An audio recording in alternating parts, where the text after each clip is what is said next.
صفقة شراء ولا صفقة؟ اسمع اسمع أبو فؤاد لن يركع يا وزير، اسمع اسمع أبو فؤاد لن يركع يا وزير، اسمع اسمع أبو فؤاد لن يركع يا وزير، اسمع اسمع أبو فؤاد لن يركع يا وزير، اسمع اسمع أبو فؤاد لن يركع يا وزير، اسمع اسمع أبو فؤاد لن يركع. حقوقي لن أنساها ولو أوقفوني، حقوقي. لا تجهدوا أنفسكم، لا يريدون النجاعة إلا بمقدار.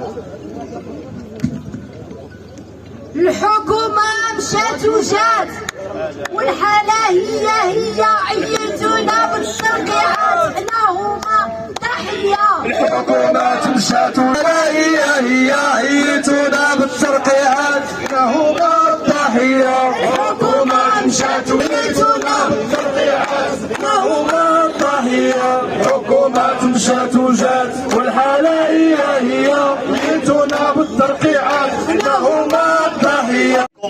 بورك فيكم.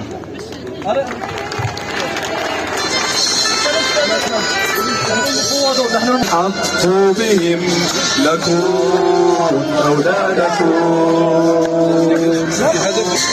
نحن من يجعل الأحكام تحيا وتبعث من نحن لشجرة العدل الهفون، بكل شجون، بحمل الأمانة أبدا لا نهون، نحن وله راعون.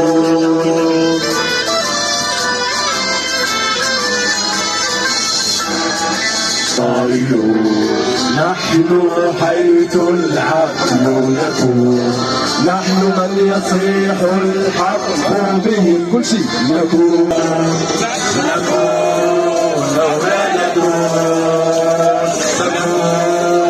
أولادكم،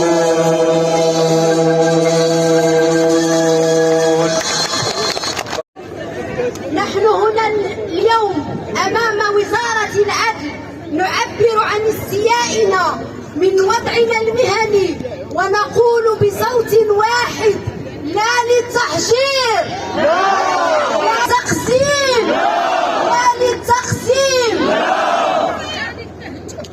نطالب باحترام حقوقنا المشروعة في المسطرة المدنية والقانون المنظم للمهنة على مستوى تطلعات المفوض القضائي.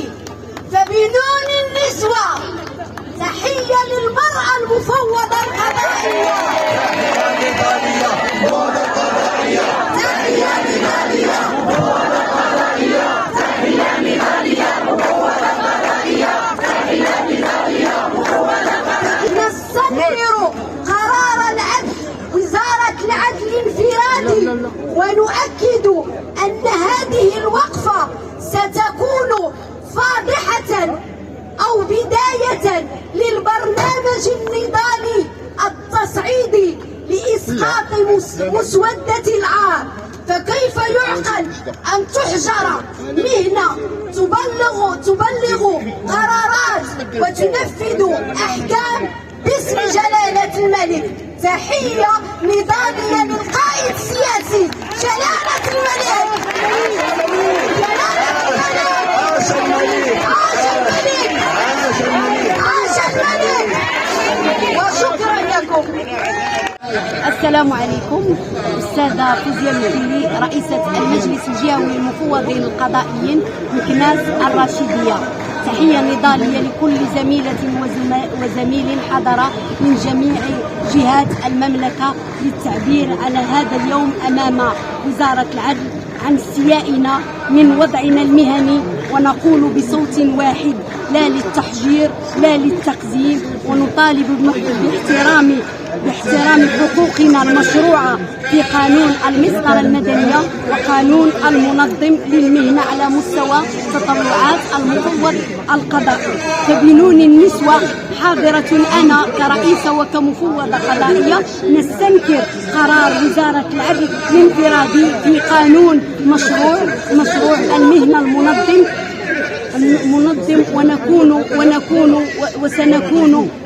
وسنكون لبرنامج نضالي لإسقاط هذه المسودة، مسودة العار والتقزيم. فكيف يعقل أن تحجر على مهنة نظمها القانون وهي تبلغ قرارات وأحكام باسم جلالة الملك؟ فعاش محمد السادس القيادي السياسي الكبير. وشكرا للسلطة الرابعة، وشكرا.